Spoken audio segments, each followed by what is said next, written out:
সকাল বন্ধুরা, সবাইকে নমস্কার জানাই। আজকে আর একটা ব্লগ আমি শুরু করতেছি। কেমন আছেন আপনারা সবাই? আশা করছি সবাই খুব খুব ভালো আছেন, আর আমরাও সবাই খুব ভালো আছি।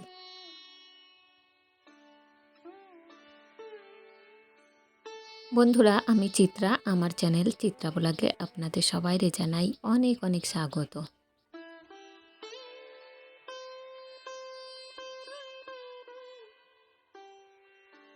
বন্ধুরা, আজকে যখন ঘুমিতে উঠছি তখন ঘড়িতে বাজে হলো সকাল 6:30। আর আজকে ঘুম থেকে উঠেই না সেই প্রতিদিনকার মতো যা যা কাজ থাকে বাসি কাজগুলো সেইগুলো সারে ফেলছি। ওই উঠোন ঝাড় দেওয়া, একটু নিজে পরিষ্কার হওয়া, একটু ওই যে বাসনপত্রগুলো থাকে এইসব ধুয়ে নেওয়া। তো সেই ধুয়ে নেওয়া বাসনপত্রগুলোই এখন একটু টাইম পাইছি গোছগাছ করার। তবে এর মধ্যে কিন্তু চা খাওয়া, তারপর মেয়েরে খাওয়ানো, ওরে খাওয়াই টাওয়াই দিয়ে আবার স্কুল পাঠানো, এই সমস্ত কিছুই কিন্তু হয়ে গেছে। তারপরে আর কি এই যে টাইমটাই, এই টাইমটা আমি বাসনপত্র একটু গোছগাছ করতেছি, কেননা এই টাইমটা এবার রান্নাঘরের টাইম, সময় দেবো এখন রান্নাঘরে। বন্ধুরা, আজকে এই টাইমটা থেকে আমি আমার ব্লগটা শুরু করলাম। আশা করতেছি আজকের ব্লগটা আপনাদের কাছে একটু হলেও ভালো লাগবে।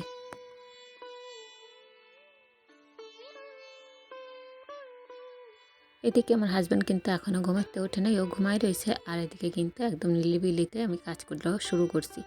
আসলে সকাল সকাল না অন্যান্য কাজ করতে গেলে না আর এইসব কাজগুলো আর করা হয়ে ওঠে না। আর ওই যে একই ব্যাপার, এত গরম পড়ছে, গরমের দিনে ভাবতেছি আগে সবসময় যে রান্নাঘরের কাজটা অন্তত সারে ফেলি। তাই জন্য ভাবলাম বাসনপত্রগুলো তো রয়েছে, সকাল সকাল সেইগুলো একটু গোছাই ফেলি। আর আসলে বন্ধুরা, প্রতিদিন তো সকাল সকাল সম্ভব হয় না সমস্ত কাজগুলো করা। দু একদিন দেখবেন মুড এত ভালো থাকে কিংবা শরীরটাও এত ভালো লাগে যে মনে হয় সমস্ত কাজগুলোই করে নিতে পারবো। আর দু একদিন শরীরও এতটা অস্বস্তি হয়, অসুস্থ হয়ে পড়ি, ভালোও লাগে না, মনে হয় যেন কাজ করতে। আর যেদিন ভাবি যে শরীরটা একটু ভালো লাগতেছে সেদিন মনে হয় সমস্ত কাজগুলো করে নিই। তো যাই হোক, সেই হিসাবে না আজকে তাড়াতাড়ি করে ওই জন্য রান্নাঘরে চলে আসলাম, যাতে কাজগুলো তাড়াতাড়ি গোছগাছ করে সমস্ত কাজগুলো, তারপরে রান্নাটাও তাড়াতাড়ি একটু সারে নিতে পারি, অন্তত মাইটা ঘরে আসার আগে। ও তো এখনও স্কুলে রয়েছে। তো সেই হিসাবে এই যে সমস্ত বাসনপত্রগুলো ওইদিকে র্যাকে রাখলাম গোছগাছ করে, ওইদিকে র্যাকে কিছু রাখলাম। আর এদিকে যে এখন কাপগুলো একটু গোছগাছ করে সুন্দর করে এখানে রেখে দেবো।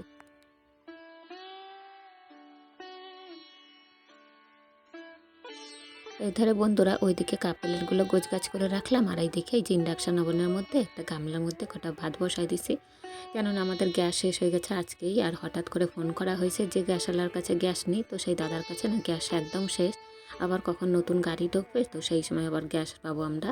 তো সেই অপেক্ষায় বসে থাকলে তো আর চলবে না। তা আমার ঘরে যেহেতু ছোটো মাইয়া আছে, কখন কি হবে ঠিক নাই, গ্যাস আসবে কি আসবে না তারও ঠিক নেই। তো সেইভাবে না আর চিন্তা চিন্তা না বাড়াইয়া কী করলাম, ওই ইন্ডাকশান ওভেনে বসাই দিলাম ভাত। যা হোক, দেখবেন বন্ধুরা, যখনই এরকম গ্যাসটা শেষ হয়ে যায় মনে হয় যেন ভাতটা অন্তত করে রাখলে অনেকটাই বাঁচা যায়। মনের টেনশনটা আর কি দূর হয়। না হলে ওই ভাত তরকারি এইসব করার কথা চিন্তা থাকলে মাথায়, ওই গ্যাসের আশায় যদি পড়ে থাকি না, তাহলে মনে হচ্ছে যে আর খাওয়াই হবে না সারাদিন। বিশেষ করে মেয়েটারে হয়তো ঠিক টাইমে খাইতে দিতে পারবো না, এইসব চিন্তা ঘুরতে থাকে। তো সেইটা মনে করে না ইন্ডাকশন ওভেনের মধ্যে ভাতটা বসাই দিলাম। আমি কিন্তু সচরাচর ওভেনের মধ্যে ভাতটা করি না, সবসময় কিন্তু গ্যাসে ভাত করি। তাই জন্যে ওই আজকে ওরকম করে বসাই দিলাম। তার সাথে একটা মেয়েটার জন্য একটু আলু সিদ্ধ দিলাম একটা, আর তার সাথে একটা ডিম সিদ্ধ দিলাম। ওই সিদ্ধ ভাতটা নামাই নিয়ে তাও স্কুল দিয়ে আসার পরে তাও যদি খাইতে চাই একটু ভাত খাওয়াই দেবো। আর ভাতটা করার পরেও ওর জন্য কিন্তু আলাদা করে একটু ফেনা ভাত বাটিতে আলাদা করে একটু ফুটালাম বেশি। কেননা আমাদের ভাতটা সবসময় শক্ত শক্ত হয়, আরও কিন্তু শক্ত ভাত খাওয়ানোটাও ঠিক হবে না এই গরমের দিনে। এমনিতেই তো এত গরম, তাতে কিন্তু হজমেরও গণ্ডগোল হয়ে যাবে। তাই ওর ভাতটা একটু আলাদা করে বাটিতে করে আবার একটু নরম করলাম বেশিক্ষণ টাইম নিয়ে।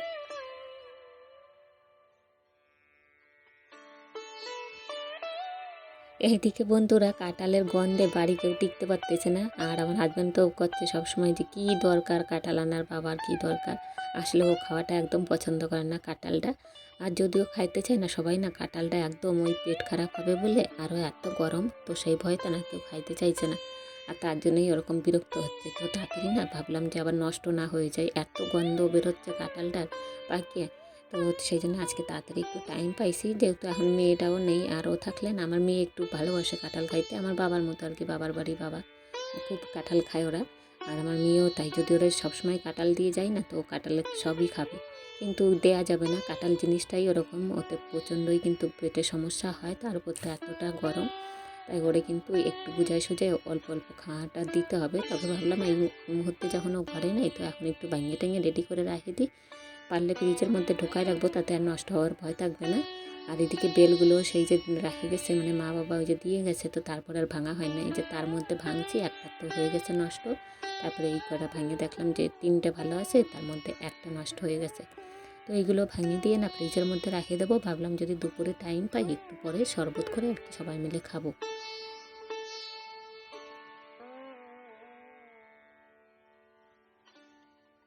আমার মেয়ে যতটা কাঁঠাল পছন্দ করে, ঠিক ততটাই কিন্তু বেল বিরক্তকর ওর কাছে। বেলের শরবত বা বেল জাতীয় কোনো খাবারই খাইতে চায় না।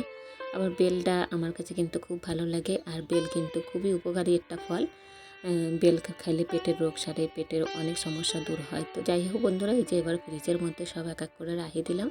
এই যে এই কাঁঠালটা ভেঙে এই কৌটোটার মধ্যে রাখলাম, আর বেলটা ভাঙাই এই পাটিটার মধ্যে রাখিয়ে দিলাম। যেহেতু একটু বাদেই আবার দুপুরের বেলা ওইটা শরবত করব, সেই জন্য ওটা আর আলাদা করে কোনো কৌটোর মধ্যে রাখলাম না। তার মধ্যে এই যে আবার কিছু বাসনপত্র, এগুলো গোছগাছ করে রাখলাম। এদিকে হাজব্যান্ডের জন্য মুড়ি খাওয়ার জন্য একটা মূলো কেটে রাখলাম। তার মধ্যে আবার মেয়ের জন্য একটা আপেল সিদ্ধ দেবো বলে আপেলটা বার করছি ফ্রিজেতে। কেননা ও স্কুল থেকে আসার পরে না সঙ্গে সঙ্গে ভাতটা দেবো না, যেহেতু তাড়াতাড়ি চলে আসবে। এখন অত তাড়াতাড়ি আর ও ভাতও খাইতে চাইবে না, আর যদি মুড়িও খাই সেটাও আলাদা কথা। কিন্তু এখন একটু আপেলটা সিদ্ধ দিয়ে দেবো, যাতে ও স্কুল থেকে আইসা পড়ে তাড়াতাড়ি, তো আপেলটা আসার সাথে সাথে খাওয়াই দেবো। কেননা ওই মুহূর্তে হয়তো আমি কাজে যাব বা অন্য কাজ করবো আর কি, সংসারেরই কাজ। তখন দেখো হয়তো ওরে টাইম দিতে পারতেছি না, আমি খাওয়াতে পারতেছি না, তখন এই আপেলটা যদি ওরে দিয়ে দিও কিন্তু বসে বসে খাইতে পারবে। এদিকে কয়েকদিন আগে আমার হাজব্যান্ডের এক মুসলমান বন্ধু, বলতে পারেন একরকম চেনা জানাই, আমাদের ঘরে আসা যাওয়া হয়, কিংবা ওদের ঘরেও আমার হাজব্যান্ড আসা যাওয়া করে। তো ওদের তো ঈদ উপলক্ষে কয়েকদিন আগে বড় অনুষ্ঠানও হয়েছে, কয়েক মাস 1 মাস আগে রোজাও গেছে ওদের। তো সেই উপলক্ষে ওরা তো এরকম সিমাই টিমাই রান্না করে, তো সেই সিমাইয়ের একটা প্যাকেট আমার হাজব্যান্ডের গিফট হিসাবে দিয়েছে। তো সেই প্যাকেটটা না কয়েকদিন ধরে পড়ে রয়েছে, যদিও ওটা এয়ারটাইট প্যাকেট, নষ্ট হইতো না, তবে দেখতে খারাপ লাগতেছিল কয়েকদিন ধরে, যে শুধু ধোঁয়াটা একবার এধার করি একবার ওধার করি, এক জায়গা থেকে আরেক জায়গায় বারবার ওই করতেছি, আর তাতে কিন্তু অনেকটা জায়গার প্রয়োজন হয়ে পড়ছিল। সেইগুলো না একটু ঠিকঠাক করে একটা কৌটোর মধ্যে রাখিয়ে দিলাম, যে যখন রান্না করব কৌটো থেকে বার করে নিয়ে রান্না করব। এদিকে বন্ধুরা, মেয়েটার আপেল সিদ্ধ করতে বসাই দিয়ে ঘরের কাজে চলে আসলাম। সকালবেলা তো এইসব কাজকর্ম করি নাই, সোজা কিন্তু আমি রান্নাঘরেই গেছিলাম ওই কাজ করতে। কেননা ওইগুলো করার সময় যে টাইমটা আমার নষ্ট হবে, সেই টাইমটা কিন্তু আমি এদিকে দিলে ওই টাইমে আর ওই কাজটা করতে পারবো না। আস্তে আস্তে কিন্তু তাপটা বাড়বে, গরমও বাড়িয়ে যাবে, রোদ উঠে যাবে। তো ওইভাবেই না রান্নাঘরের কাজটা আগে সারিয়ে নিলাম, আর ভাবলাম যে ওই রান্নাঘরে তো নানান রকম রান্নাবান্না থাকে, ওইসব সিদ্ধ করতে করতেই কিন্তু অনেকটা টাইম আমরা অন্য কাজে লাগাইতে পারি। তাই জন্যেই আর কি ঘরের কাজটা এখন করতেছি। আর এই যে ঘর মোছামুছি, নোংরা টোংরা এসব এখন একটু জল নেতা দিয়ে মুছে নেব। আর তার সাথে সাথে এই যে প্রতিদিন এত পরিমাণে নোংরা, এত যে নোংরা কোথা দিয়ে আসে জানি না বাবা। প্রতিদিনই এত মোছামুছি করি, প্রতিদিনই ঝাড়াঝাড়ি করি, তার মধ্যেও এত ধুলো ধুলো আর সাদা সাদা হয়ে থাকে। তাই ভালো মাছকে ওই নেতা জলের যে ন্যাকড়াটা সেইটা দিয়েই আর কি মোছামুছি করি। তো সেই অন্য দিন তো কলিন, তারপরে সর্ষের তেল দিয়ে প্লাইউডগুলো এগুলো পরিষ্কার করা হয়, তবে আজকে এই না এই ভিজে ন্যাকড়াটাই পরিষ্কার করতেছি। এরপরে একটু আয়নাগুলো কলিন দিয়ে পরিষ্কার করে নেবো, কেননা ভিজে ন্যাকড়া দিয়ে আয়নার মধ্যে যে এমনি দেবো না, একটা ছাপ পড়ে যাবে, তাতে কিন্তু দেখতে অনেক খারাপ লাগে। আর কলিন না দিলে কিন্তু হয়ও না এই কাঠ জাতীয় জিনিসগুলো।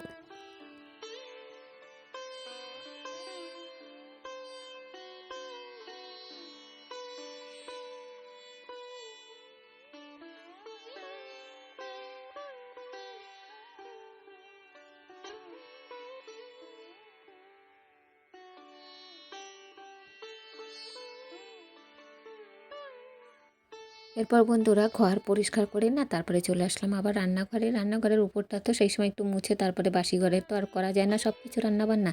প্রথমে একটু কিন্তু আমি মুছে নিয়েছিলাম একটা শুকনো ন্যাকড়া দিয়ে, তারপরে কিন্তু যত কাজকর্মগুলো শুরু করছিলাম। তবে এখন যেহেতু যে ঘরটা মুছে আসছি, তো নিচের দিকে তো সেই সময় মোছা হয় নাই, তো ভাবলাম এই সাথে আরও বিশেষ করে কি হয়, ওই রান্নাবান্না করছি তারপরে তো একটু নোংরা হয়। আর এইটা কিন্তু এখন আমি প্রতিদিনই প্রায় ট্রিক্সটা চেষ্টা করতেছি করার, কেননা এত গরমে আর ওই বেলার দিকে কাজগুলো করা অসম্ভব হয়ে পড়ে। যেহেতু রান্নাবান্না করে আবার সেই ঘাম, তারপরে আবার সেই নোংরা রান্নাঘরটার এইসব তো করতে হবে, আর তাতে কিন্তু আরও ঘামিয়ে যাবো, আরও গরম লাগবে। তাই জন্য এই যে সকাল সকাল যদি এই কাজগুলো করে নিতে পারি না রান্না টান্নাগুলো, তো তারপরে তো ঘর দুয়ার নোংরা হয়, আবার তো পরিষ্কার করতে হয়। তো এই যে কাজগুলো আমি বেশ করে নিতে পারতেছি এখনই একসাথে। তাতে কী হবে, আমি কাজগুলো সারি টারি নিয়ে না একবারে কিন্তু স্নানটা করে নিতে পারবো। আর ওই যে আরেকবার যদি কী হয়, এই কাজগুলো না করার আগে যদি স্নান করে আবার এই কাজগুলো করতে যেতাম, মানে রান্না করাটা, তো তখন কিন্তু আবার আমার ডবল ডবল করে খাটতে হতো। আর গরমের মধ্যে সত্যিই খুব কষ্ট হয়ে যাচ্ছে প্রতিদিনই এইভাবে কাজ করাটা। আর এই রোদ ওঠার আগে যত পারা যায়, তাপমাত্রা বাড়ার আগে এই কাজগুলো সারি নিলে না একটু নিশ্চিন্তে ঘরের মধ্যে থাকা যায়।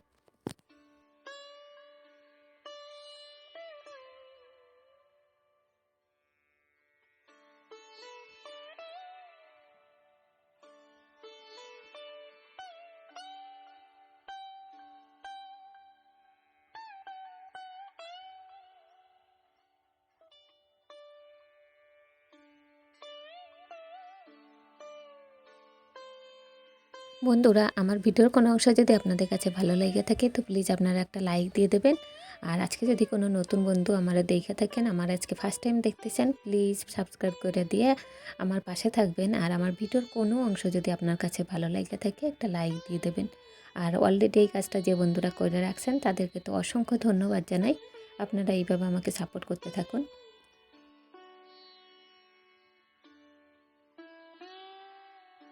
এইদিকে বন্ধুরা টেবিলটা পরিষ্কার করতে যেয়ে ভাবলাম এই যে মানি প্ল্যান্ট গাছটা বোতলের মধ্যে রয়েছে, তো অনেকটা জল কমে গেছে। তো জল কমে যাওয়ার পরে পরে না মাথায় আর একটা বুদ্ধি আসলো যে অনেক দিন ধরে কয়েকটা ফ্যাব্রিক আনে রাখছি ঘরের মধ্যে রং করব বলে, তো সেই রং আর করা হয়ে উঠতেছে না। তো যেই ভাবনা সেই চিন্তা সেই কাজ, সঙ্গে সঙ্গে তাড়াতাড়ি ভাবলাম যে এবার একটা বোতলে ফ্যাব্রিকগুলো দিয়ে একটু কালার করে একটু ডিজাইন করে নিই, যাতে এই মানি প্ল্যান্ট গাছটা সেইটার মধ্যে রাখতে পারি আর যাতে একটু সৌন্দর্যটা বাড়ে। তাছাড়া সেরকম কিছু না। তো এই গাছটা একটু বার করে নিয়ে একটু পাতাগুলো একটু ধুয়ে দিলাম, নোংরা হয়েছে, আর একটু জল দেবো। তবে এই বোতলে আর রাখবো না, এই বোতলটা একটু চেঞ্জ করব। তবে তার জন্য কিন্তু আগে ফ্যাব্রিকের যে কাজটা করবো সেই কাজটা করে নিই বন্ধুরা। তো এই যে যেই ভাবা সেই কাজ শুরু করে দিলাম সঙ্গে সঙ্গে, কেননা এই যে ফেলায় যদি দিই না তাহলে কিন্তু আর হবে না। আর এখন যেহেতু মেয়েটা আমার কাছে নাই, তো তো সেই জন্যই কিন্তু এইসব করতে পারতেছি, না হলে ও থাকলে কিন্তু ওর পেছনেই টাইম দিতে দিতে আমার সময় চলে যায়। এই বাড়তি কাজগুলো খুব কম কিন্তু সময় পাই করার। আর আজকে যেহেতু একটু সকাল সকাল কাজগুলো করে ফেলছি, তাই কিন্তু আর এই কাজগুলো করতে কোনো রকম টাইম আমার আলাদা করে বের করতে হচ্ছে না।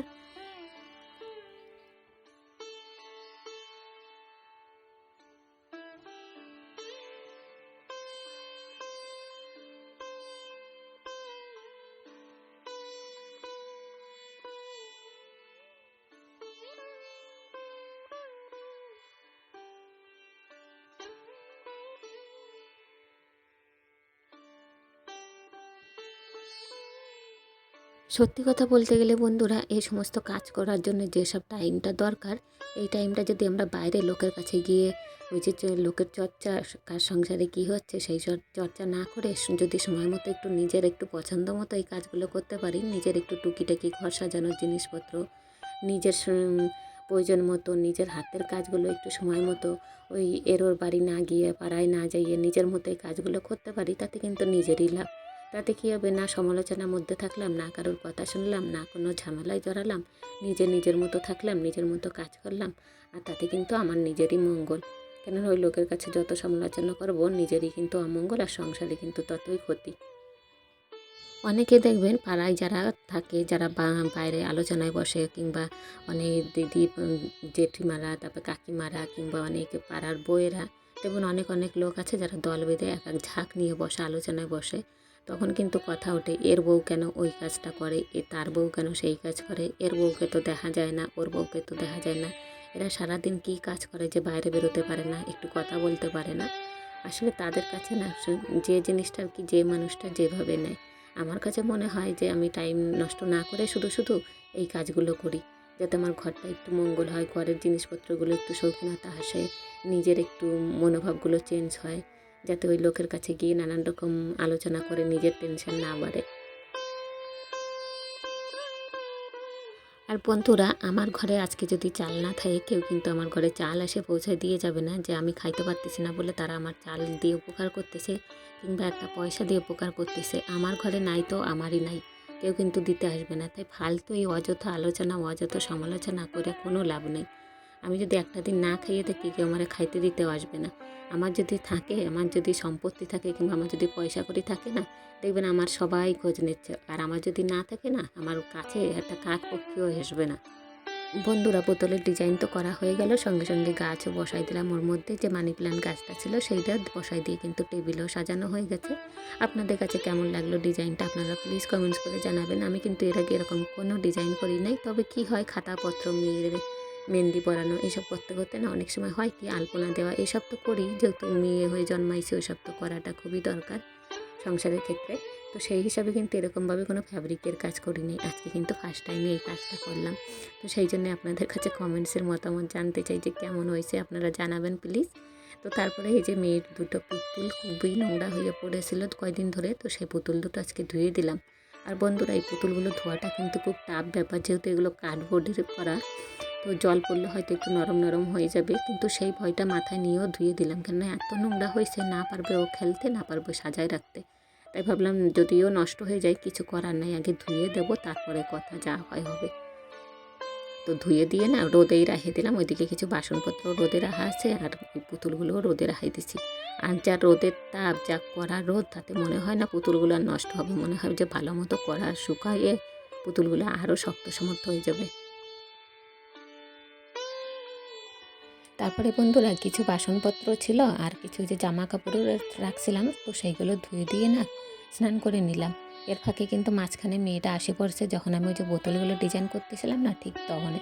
তো সেই সময় আসার পরে ওরে প্রথমে একটু আপেলটা খাওয়াই দিচ্ছি, ওই যে সিদ্ধ করে রাখছিলাম সেই আপেল। তারপরে খাওয়াই দিয়ে না আমি যখন ওই কাজগুলো করতেছি ও লাগিয়ে পড়ছে যে মা আমি এইটা করবো, মা আমি সেইটা করবো। তো ও না বাইরেতে বসে একটা চাঁদমালা তৈরি করতেছে রঙিন পেপার দিয়ে। তো আমি বললাম তাহলে তুই এইটা করতে থাক, তার মধ্যে আমি এই যে স্নান করা তো হয়ে গেছে, পুজোটা দিয়ে দিই। তারপর পুজোটা হয়ে গেলে ওরে একটু ভাত খাওয়াই দেবো। ওই যে একটু ডিম সিদ্ধ আলুর সিদ্ধ দিয়ে রাখছি, ওইটা দিয়ে ভাত খাওয়াই দেবো। তারপরে তো সারাদিনের কাজ পড়ে রয়েছে, যেহেতু সকালবেলা শুধু ভাতটা করছি, গ্যাস নাই বলে তরকারিটা করতে পারি নাই। তো দুপুরবেলা আবার কখন গ্যাস দিয়ে যাবে, তারপরে হচ্ছে তরকারি রান্না করে খাবো। আর এর সাথে সাথে বন্ধুরা, আজকের ভিডিওটা না এখানেই শেষ করব। আপনাদের কাছে কেমন লাগছে আপনারা জানাতে ভুলবেন না। আবার দেখা হবে আগামীকাল ঠিক বেলা ৩টার সময়। ততক্ষণ সবাই ভালো থাকবেন, সুস্থ থাকবেন, সবাইরে ভালো রাখার চেষ্টা করবেন।